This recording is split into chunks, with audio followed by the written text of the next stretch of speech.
നമ്മൾ ഇതുവരെ കണ്ട ഒരു ലോക്സഭയല്ല ഇനി വരാൻ പോകുന്നത്. ഇന്ത്യൻ ജനാധിപത്യത്തിന്റെ ഹൃദയമിടിപ്പിൽ തന്നെ വലിയൊരു മാറ്റം കൊണ്ടുവരാൻ കേന്ദ്ര സർക്കാർ വഴിവെക്കുകയാണ്. നിലവിലുള്ള 543 അംഗങ്ങളിൽ നിന്ന് ലോക്സഭയുടെ കരുത്ത് 816 ഉയർത്തുന്നു. കേൾക്കുമ്പോൾ നമുക്കൊരു അതിശയമൊക്കെ തോന്നിയേക്കാം. പക്ഷേ മാറ്റം അവിടം കൊണ്ടും തീരുന്നില്ല.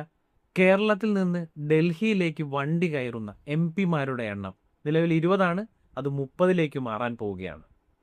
അപ്പോൾ എന്തുകൊണ്ടാണ് പെട്ടെന്ന് ഇങ്ങനെ ഒരു നീക്കം ഉണ്ടാകുന്നത്? ദക്ഷിണേന്ത്യൻ സംസ്ഥാനങ്ങളുടെ രാഷ്ട്രീയ സ്വാധീനം ഇല്ലാതാക്കാനുള്ള തന്ത്രമാണോ ഇത്? അതോ വനിതകൾക്ക് നിയമസഭയിലും പാർലമെന്റിലും 33% സംഭരണം ഉറപ്പാക്കാനുള്ള വിപ്ലവകരമായിട്ടുള്ള ഒരു ചുവടുവയ്പ്പാണോ ഇത്?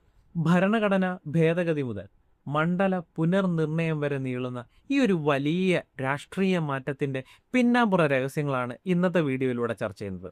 ആദ്യമായിട്ടാണ് ചാനലിലേക്ക് വരുന്നതെങ്കിൽ കണ്ടന്റുകൾ ഇഷ്ടപ്പെടുന്നുണ്ടെങ്കിൽ ചാനൽ സബ്സ്ക്രൈബ് ചെയ്യുക, മാക്സിമം ആൾക്കാരിലേക്ക് ഷെയർ ചെയ്യുക. ഒട്ടും സമയം പാഴാക്കാതെ വീഡിയോയിലേക്ക് പോകാം.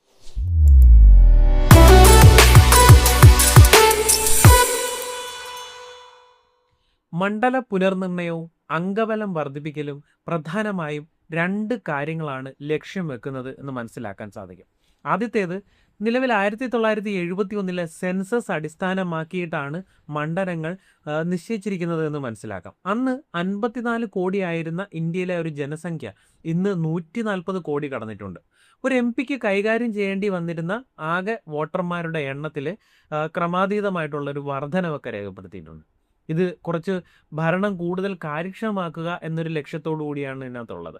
അടുത്തത്, നിലവിലെ 543 സീറ്റുകളിൽ 33% വനിതകൾക്കായി മാറ്റിവെച്ചാൽ അത് പല മുതിർന്ന പുരുഷ നേതാക്കന്മാരുടെയും സീറ്റുകൾ നഷ്ടപ്പെടുന്നതിന് കാരണമാകും. എന്നാൽ സീറ്റുകൾ 816 വർദ്ധിപ്പിച്ചാൽ പുരുഷന്മാരുടെ നിലവിലെ സീറ്റുകൾക്ക് അതൊരു വലിയ ഭീഷണി ഇല്ലാതെ തന്നെ 273 സീറ്റുകൾ സ്ത്രീകൾക്കായി നൽകാൻ സാധിക്കും എന്നതാണ് ഇതിനകത്ത് ഏറ്റവും വലിയൊരു ഹൈലൈറ്റ് ആയിട്ട് പറയാനുള്ളത്. നാരി ശക്തി വന്ദൻ അധിനിയം എന്ന് പറയുന്ന ഒരു നിയമം. അപ്പോൾ ഈ ഒരു വനിതാ സംവരണ ബില്ല് ഇതിനോടകം തന്നെ പാർലമെന്റ് പാസ്സാക്കിയിട്ടുള്ളവരെ എല്ലാവർക്കും അറിയാം. എന്നാൽ ഇത് നടപ്പിലാക്കാൻ 2 പ്രധാനപ്പെട്ട നിബന്ധനകളാണുള്ളത്. ആകെ സീറ്റുകളുടെ 1/3, അതായത് 33% സംവരണം സ്ത്രീകൾക്കായി ചെയ്യണം. ലോക്സഭയിൽ ഇത് ഏകദേശം 273 സീറ്റുകളായിരിക്കും. അപ്പോൾ ഓരോ തിരഞ്ഞെടുപ്പിലും സംവരണ മണ്ഡലങ്ങൾ മാറി മാറി വരുന്ന ആ ഒരു റൊട്ടേഷൻ പോളിസി രീതിയിലായിരിക്കും ഇത് നടപ്പിലാക്കുക എന്നുള്ളതാണ് പ്രധാനപ്പെട്ട കാര്യം. ഈ ഒരു പരിഷ്കാരം കേരളത്തിൽ വലിയ ചർച്ചകൾക്കൊക്കെയാണ് വഴിവെച്ചത്.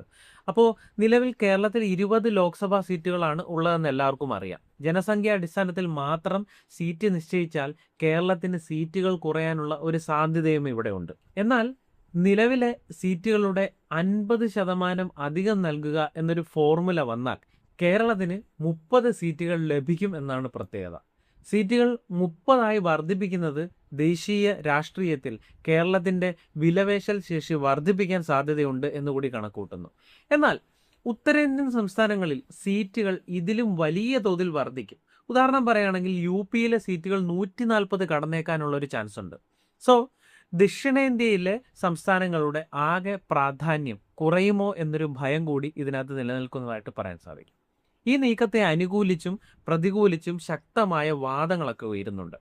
കുറഞ്ഞ ജനസംഖ്യയ്ക്ക് ഒരു MP എന്ന നില വരുമ്പോൾ ജനങ്ങളുടെ ആവശ്യങ്ങളൊക്കെ പാർലമെന്റിൽ കൂടുതൽ നന്നായി ഉന്നയിക്കപ്പെടുമെന്നും പതിറ്റാണ്ടുകളായി മുടങ്ങിക്കിടന്നിട്ടുണ്ടായിരുന്ന വനിതാ സംവരണം ഇതോടുകൂടി യാഥാർത്ഥ്യമാകുമെന്നതും അനുകൂല വാദങ്ങളായിട്ട് ഇതിനകത്ത് പറയുന്ന കാര്യങ്ങളാണ്.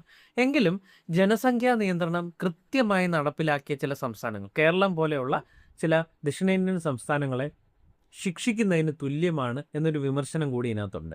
ജനസംഖ്യ നിയന്ത്രിക്കാത്ത സംസ്ഥാനങ്ങൾക്ക് കൂടുതൽ സീറ്റുകൾ ലഭിക്കുന്നത് യാതൊരു തരത്തിലും നീതിയല്ല എന്ന് തമിഴ്നാട്, കേരളം പോലെയുള്ള സംസ്ഥാനങ്ങളൊക്കെ ഇതുമായി ബന്ധപ്പെട്ട് വാദിക്കുന്നുണ്ട്. കേന്ദ്ര സർക്കാർ ഏകപക്ഷീയമായി ഇത്തരം തീരുമാനങ്ങൾ എടുക്കുന്നത് സംസ്ഥാനങ്ങളുടെ അധികാരാവകാശങ്ങളെ ബാധിക്കുമെന്നാണ് പ്രതിപക്ഷ പാർട്ടികൾ ഇതുമായി ബന്ധപ്പെട്ട് ആരോപിച്ചിട്ടുള്ളത്. അപ്പോൾ കേന്ദ്ര ആഭ്യന്തരമന്ത്രിയായിട്ടുള്ള അമിത് ഷാ പ്രതിപക്ഷ നേതാക്കളുമായി ചർച്ച നടത്തുന്നതിൻ്റെ ഏറ്റവും പ്രധാനപ്പെട്ട ഒരു ഉദ്ദേശം എന്ന് പറയുന്നത് ഈ ആശങ്കകളൊക്കെ പരിഹരിച്ച് ഒരു സമവായത്തിൽ എത്തുക എന്നുള്ളത് തന്നെയാണ്. അപ്പോൾ എന്തുകൊണ്ടാണ് ഭാരതം ഇത്രയും വലിയൊരു രാഷ്ട്രീയ അഴിച്ചുപണിക്ക് ഒരുങ്ങുന്നത് എന്ന് കൂടി ചിന്തിക്കാം. വെറുമൊരു സീറ്റ് വർധനവ് എന്നതിനപ്പുറം ഇതിന് പിന്നിൽ കൃത്യമായ ഭരണഘടനാപരമായിട്ടുള്ള കാരണങ്ങളും രാഷ്ട്രീയ തന്ത്രങ്ങളും ഉണ്ട് എന്ന് കൂടി സൂക്ഷിച്ചു നോക്കിയാൽ മനസ്സിലാക്കാം. ഇന്ത്യയിൽ മണ്ഡലങ്ങൾ നിശ്ചയിച്ചിരിക്കുന്നത് 1971 സെൻസസ് പ്രകാരമാണ്. അന്ന് രാജ്യത്തെ ജനസംഖ്യ വെറും 54 കോടിയായിരുന്നു. ഇന്നത് 140 കോടി കടന്നു. അതായത് അന്ന് ഒരു MP പ്രതിനിധീകരിച്ചിരുന്നത് ഏകദേശം 10 ലക്ഷം ആളുകളെ ആയിരുന്നു എന്ന് കരുതുക. ഇന്ന് പല മണ്ഡലങ്ങളിലും ഒരു MP 25 ലക്ഷത്തിലധികം വോട്ടർമാരെ പ്രതിനിധീകരിക്കേണ്ട ഒരു സിറ്റുവേഷനാണ്. ഇത്രയും വലിയൊരു ജനവിഭാഗത്തിൻ്റെ പ്രശ്നങ്ങൾ പാർലമെന്റിൽ എത്തിക്കുക എന്നത് പ്രായോഗികമായി പ്രയാസമുള്ള ഒരു കാര്യം കൂടിയാണ്. അപ്പം അതുകൊണ്ട് കൂടുതൽ ജനങ്ങൾക്ക് കൂടുതൽ ജനപ്രതിനിധികൾ എന്നതാണ് ഇതിൻ്റെ ഏറ്റവും അടിസ്ഥാന ലക്ഷ്യമായിട്ട് കരുതുന്നത്. എന്തുകൊണ്ടാണ് ഇത്രയും കാലം സീറ്റുകൾ വർദ്ധിപ്പിക്കാതിരുന്നത് എന്നൊരു പ്രധാനപ്പെട്ട ഒരു ചോദ്യം കൂടി ഇത് പറയുമ്പോൾ പലരുടെയും മനസ്സിൽ ഉണ്ടായേക്കാം എന്നത് സ്വാഭാവികമായിട്ടുള്ള കാര്യമാണ്. അവിടെയാണ് ദക്ഷിണേന്ത്യയും ഉത്തരേന്ത്യയും തമ്മിലുള്ള ആ ഒരു തർക്കം നടക്കുന്നത്. ജനസംഖ്യ നിയന്ത്രിക്കുന്നതിൽ വിജയിക്കുന്ന കേരളം, തമിഴ്നാട് പോലെയുള്ള ദക്ഷിണേന്ത്യൻ സംസ്ഥാനങ്ങളുണ്ട്. അവർക്ക് പാർലമെന്റിൽ സീറ്റുകൾ നഷ്ടപ്പെടരുത് എന്ന ലക്ഷ്യത്തോടെ 2001 വരെ മണ്ഡല പുനർനിർണയം മരവിപ്പിച്ചു വെച്ചിട്ടുണ്ടായിരുന്നു. പിന്നീട് ഇത് 2026 വരെ നീട്ടി. ഇപ്പോൾ ഈ ഒരു കാലാവധി അവസാനിക്കാൻ പോവുകയാണ്. അപ്പോൾ ജനസംഖ്യ നിയന്ത്രിക്കുന്നതിൽ കേരളത്തിന് സീറ്റുകൾ കുറയരുത് എന്നുകൊണ്ടാണ് കേന്ദ്രം ഈ ഒരു 50% സീറ്റുകൾ എല്ലാ സംസ്ഥാനങ്ങളിലും വർദ്ധിപ്പിക്കുക എന്ന അവരുടെ ഒരു പുതിയ ഫോർമുലയിലേക്ക് വരുന്നത് എന്നുകൂടി ഇതുമായി ബന്ധപ്പെട്ട് നമുക്ക് അനുമാനിക്കാം. പഴയ പാർലമെന്റ് മന്ദിരത്തിൽ പരമാവധി 543 പേർക്ക് ഇരിക്കാനുള്ള സൗകര്യമേ ഉണ്ടായിരുന്നുള്ളൂ. എന്നാൽ പുതിയ മന്ദിരമായിട്ടുള്ള സെൻട്രൽ വിസ്റ്റയിൽ ലോക്സഭയിൽ മാത്രം 888 പേർക്ക് ഇരിക്കാനുള്ള സൗകര്യമുണ്ട് എന്നാണ് പറയുന്നത്. അതായത് വരാനിരിക്കുന്ന ഈ ഒരു സീറ്റ് വർധനവ് മുൻകൂട്ടി കണ്ടാണ് രാജ്യം പുതിയ പാർലമെന്റ് പണിതത് എന്നാണ് ഈ പറഞ്ഞു വരുന്നതിൻ്റെ അർത്ഥം. ഇന്നത്തെ ഒരു രാഷ്ട്രീയ സാഹചര്യത്തിൽ ഏറ്റവും വലിയ വെല്ലുവിളി എന്ന് പറയുന്നത് വനിതാ സംവരണം എന്ന് പറയുന്ന ആ ഒരു പ്രോസസ്സ് തന്നെയാണ്. നിലവിൽ 543 സീറ്റുകളിൽ 33%, അതായത് 181 സീറ്റുകൾ മാറ്റിവെച്ചാൽ, സ്ത്രീകൾക്കായി മാറ്റിവെച്ചാൽ അത്രയും സീറ്റുകളിൽ പുരുഷന്മാർക്ക് മത്സരിക്കാൻ കഴിയില്ല. ഇത് വലിയ രാഷ്ട്രീയ പ്രതിഷേധങ്ങൾക്കൊക്കെ കാരണമാകും. സീറ്റുകളുടെ എണ്ണം 816 ഉയർത്തിയാൽ 273 സീറ്റുകൾ സ്ത്രീകൾക്ക് നൽകുകയും ചെയ്യാം. ബാക്കിയുള്ള 543 സീറ്റുകൾ പുരുഷന്മാർക്ക് ലഭ്യമാക്കാം. ഇത് വലിയ ഒരു രാഷ്ട്രീയ സമവായം ഉണ്ടാക്കിയെടുക്കാൻ കാരണമാകുമെന്നാണ് കണക്കുകൂട്ടുന്നത്. കേന്ദ്ര സർക്കാരിനെ സംബന്ധിച്ചിടത്തോളം 2029 പൊതു തിരഞ്ഞെടുപ്പിന് മുൻപ് ഈ ഒരു മാറ്റം കൊണ്ടുവരുന്നത് വഴി വലിയൊരു വോട്ട് ബാങ്ക്, പ്രത്യേകിച്ച് എടുത്തു പറയുകയാണെങ്കിൽ സ്ത്രീ വോട്ടർമാരെ തങ്ങളിലേക്ക് പരമാവധി അടുപ്പിക്കാമെന്നാണ് അവർ ഈ ഒരു ഇതിലൂടെ കണക്കുകൂട്ടുന്നത്. മണ്ഡലങ്ങൾ വിഭജിക്കപ്പെടുന്നതോടെ ഓരോ പ്രാദേശിക മേഖലയിലും കൂടുതൽ ശ്രദ്ധ കേന്ദ്രീകരിക്കാൻ രാഷ്ട്രീയ പാർട്ടികൾക്ക് സാധിക്കുമെന്നതും ഒരു ബെനിഫിറ്റാണ്. ചുരുക്കി പറഞ്ഞാൽ ഈ ഒരു മാറ്റം കേവലം എണ്ണത്തിലുള്ള ഒരു വർധനവ് മാത്രമല്ല, മറിച്ച് 50 വർഷം പഴക്കമുള്ള ഒരു രാഷ്ട്രീയ സംവിധാനത്തെ ഇന്നത്തെ ജനസംഖ്യയ്ക്കും ആവശ്യങ്ങൾക്കും അനുസൃതമാക്കിക്കൊണ്ട് ഒരു നവീകരിക്കുന്ന പ്രോസസ്സ് കൂടിയാണ്.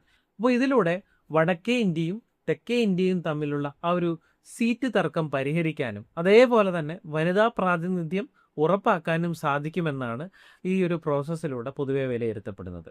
ഈ ലോക്സഭയിലെ സീറ്റുകളുടെ എണ്ണം വർദ്ധിപ്പിക്കുന്നതും ഈ മണ്ഡല പുനർനിർണയവും കേവലം ഒരു സാങ്കേതിക പ്രക്രിയ മാത്രമല്ല എന്നുകൂടി മനസ്സിലാക്കാം. ഇത് ഇന്ത്യൻ രാഷ്ട്രീയത്തിൻ്റെ അടിത്തറ ഇളക്കുന്ന വലിയൊരു നീക്കമായിട്ട് കൂടി കണക്കാക്കാം. അതുകൊണ്ട് തന്നെ അതിൻ്റേതായിട്ടുള്ള വെല്ലുവിളികളും ഉണ്ട് എന്ന് കൂടി മനസ്സിലാക്കുക. പഴയ രാഷ്ട്രീയ സാഹചര്യത്തിൽ 1970കളിലൊക്കെ രാജ്യം ജനസംഖ്യ നിയന്ത്രിക്കാൻ ആഹ്വാനം ചെയ്തപ്പോൾ ഈ കേരളവും തമിഴ്നാട് പോലെയുള്ള സംസ്ഥാനങ്ങളൊക്കെ ഉണ്ട്, അവരത് കൃത്യമായി ഒന്ന് നടപ്പിലാക്കുകയും ചെയ്തു.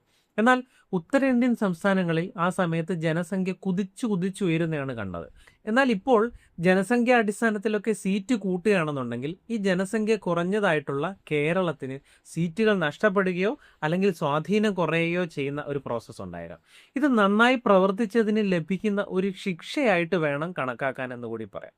ഉത്തർപ്രദേശ്, ബീഹാർ തുടങ്ങിയ സംസ്ഥാനങ്ങളിലൊക്കെ സീറ്റുകൾ വൻതോതിൽ വർദ്ധിക്കുന്ന ആ ഒരു സാഹചര്യത്തിൽ വടക്കേ ഇന്ത്യയിലെ ഏതാനും സംസ്ഥാനങ്ങൾ വിചാരിച്ചാൽ മാത്രം രാജ്യത്ത് ഭരണം പിടിക്കാമെന്ന സാഹചര്യം വരും എന്നൊരു പേടി എല്ലാവർക്കും ഉണ്ട്. ഇത് ഫെഡറൽ സംവിധാനത്തിന് വലിയൊരു വെല്ലുവിളിയാകുമെന്ന് പ്രാദേശിക പാർട്ടികൾ ഒന്നാകെ ഭയപ്പെടുന്നൊരു സംഗതിയാണ്. സീറ്റുകൾ വർദ്ധിപ്പിക്കാതെ വനിതാ സംവരണമൊക്കെ നടപ്പിലാക്കാൻ ശ്രമിച്ചാൽ നിലവിൽ അധികാരത്തിലിരിക്കുന്ന പല ശക്തരായിട്ടുള്ള പുരുഷ നേതാക്കളുമുണ്ട്. ഇവരെല്ലാം സീറ്റ് ഒഴിയേണ്ടി വരും. ഇത് പാർട്ടികൾക്കുള്ളിൽ തന്നെ വലിയ ആഭ്യന്തര ലഹളകൾക്ക് തന്നെ ഒരുപക്ഷെ കാരണമാകാനും സാധ്യതയുണ്ട്. സീറ്റുകൾ വർദ്ധിപ്പിക്കാതെ വനിതാ സംവരണം നടപ്പിലാക്കുകയാണ് എന്നുണ്ടെങ്കിൽ നിലവിൽ അധികാരത്തിലിരിക്കുന്ന പല ശക്തരായിട്ടുള്ള പുരുഷ നേതാക്കൾക്കും സീറ്റ് ഒഴിയേണ്ടതായിട്ട് വരും. അപ്പോൾ ഈ വെല്ലുവിളികളെയൊക്കെ ലഘൂകരിക്കുവാൻ കേന്ദ്ര സർക്കാർ പ്രധാനമായിട്ടും 2 തന്ത്രങ്ങളാണ് മുന്നോട്ട് വയ്ക്കുന്നത് എന്നുകൂടി ഇതിൻ്റെ കൂടെ ചേർത്ത് പറയാം. അതിലൊന്ന് സീറ്റ് വർധനവ് എന്ന സേഫ്റ്റി നെറ്റാണ്. അതായത് ആരുടെയും സീറ്റ് കുറയ്ക്കാതെ എല്ലാവർക്കും സീറ്റ് കൂട്ടുക എന്നതാണ് ഇതിലെ പ്രധാന ആശയം. സംസ്ഥാനങ്ങൾക്കും നിലവിലുള്ള സീറ്റുകളുടെ 50% അധികമായി നൽകുക എന്നൊരു തന്ത്രം. ഫലമായിട്ട് കേരളത്തിന് സീറ്റുകൾ കുറയുന്നതിന് പകരം 20-ൽ നിന്ന് നേരത്തെ സൂചിപ്പിച്ചതുപോലെ 30 വർദ്ധിക്കും. ഇതുവഴി ദക്ഷിണേന്ത്യൻ സംസ്ഥാനങ്ങളുടെ വലിയ രീതിയിലുള്ള ആ ഒരു എതിർപ്പിനെ, അതിൻ്റെ ഒരു തീവ്രതയെ കുറച്ചെടുക്കാൻ സാധിക്കുമെന്നാണ് ഇതിലൂടെ സർക്കാർ കണക്ക് കൂട്ടുന്നത്. രണ്ടാമത് പ്രയോഗിക്കാൻ സാധ്യതയുള്ളൊരു തന്ത്രം രാഷ്ട്രീയ സമവായവും ചർച്ചകളുമൊക്കെയാണ്. ഇത്രയും വലിയ ഒരു മാറ്റം അത് ഏകപക്ഷീയമായി നടപ്പിലാക്കുന്നത് അപകടകരമാണ് എന്ന് സർക്കാരിന് തീർച്ചയായിട്ടും ഒരു ബോധ്യമുണ്ട്. അമിത്ഷാ ഇതിനോടകം തന്നെ പ്രതിപക്ഷ കക്ഷികളുമായിട്ട് ചർച്ചകളൊക്കെ ആരംഭിച്ചിട്ടുണ്ട്.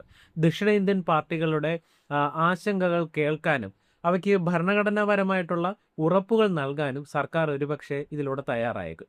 2011 സെൻസസ് അല്ലെങ്കിൽ ഇനി വരാനിരിക്കുന്ന ഒരു പുതിയ സെൻസസ് വിവരങ്ങൾ കൃത്യമായി വിശകലനം ചെയ്ത് അതോടൊപ്പം തന്നെ ശാസ്ത്രീയമായിട്ടുള്ള രീതിയിലുള്ള മണ്ഡലങ്ങളൊക്കെ വിഭജിക്കുവാൻ ഒരുപക്ഷെ ഒരു തീരുമാനമുണ്ടായേക്കാം.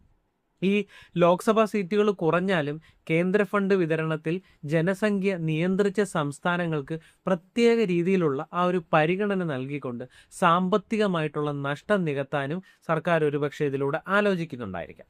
സീറ്റുകൾ 816 ഉയർത്തുന്നതിലൂടെ പുരുഷന്മാരുടെ അവസരങ്ങൾ വലിയ തോതിൽ കുറയാതെ തന്നെ സ്ത്രീകൾക്ക് 273 എന്ന് പറയുന്ന ആ ഒരു മാജിക് നമ്പർ നൽകാൻ സാധിക്കും. ഇത് വിൻ വിൻ സിറ്റുവേഷനായി അവതരിപ്പിക്കാനാണ് സർക്കാർ ശ്രമിക്കുന്നത് എന്നുകൂടി ഇതിനകത്തുനിന്ന് വായിച്ചെടുക്കാൻ സാധിക്കും. സോ നമ്മൾ ഇന്ന് ഈ ചർച്ച ചെയ്ത ഈ മാറ്റങ്ങൾ വെറുമൊരു സീറ്റ് വർധനവ് മാത്രമല്ല, വരാനിരിക്കുന്ന ദശകങ്ങളിൽ ഇന്ത്യയുടെ രാഷ്ട്രീയം ആര് നിയന്ത്രിക്കണം, സ്ത്രീകളുടെ പങ്കാളിത്തം എങ്ങനെയൊക്കെ ആയിരിക്കണം എന്നതിനുള്ള കൃത്യമായിട്ടുള്ളൊരു ഉത്തരമാണ്.